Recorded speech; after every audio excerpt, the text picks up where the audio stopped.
కోడలా కోడలా కొడుకు పెళ్ళామా ఎంత పని చేశావమ్మా. అత్తలేని కోడలు ఉత్తమురాలని భావించావా, లేక అత్త ఉంటే నీ పెత్తనం సాగదని కుళ్ళుకున్నావా అంటూ విశాఖవాసులు కోడలు చేసిన పనికి దుమ్మెత్తిపోస్తున్నారు. అత్త మీద కోపం దుత్త మీద చూపించిన బాగున్ను, కానీ ఈ కోడలేకంగా ఆమె మీదే చూపించింది.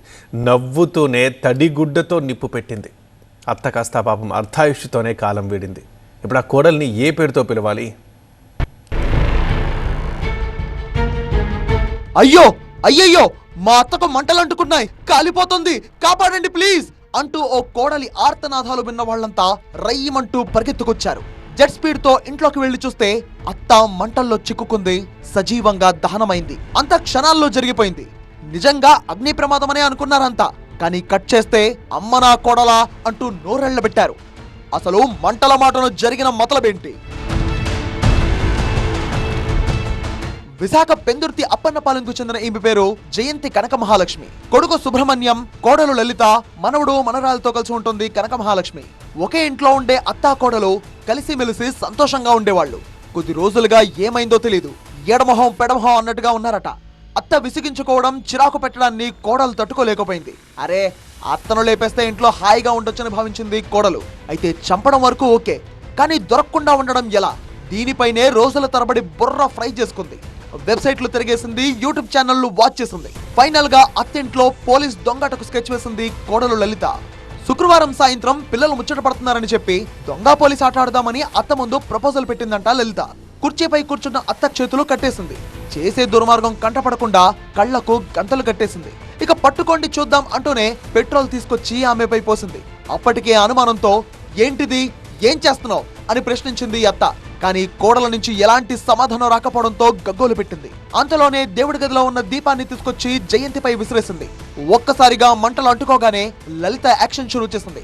అరుపులు కేకలు వేస్తూ బయటకు పరుగులు తీసింది లలిత.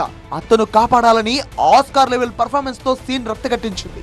ఇరుగు పొరుగు ఇంట్లోకి వెళ్లేలోపే జయంతి ప్రాణాలు విడిచింది.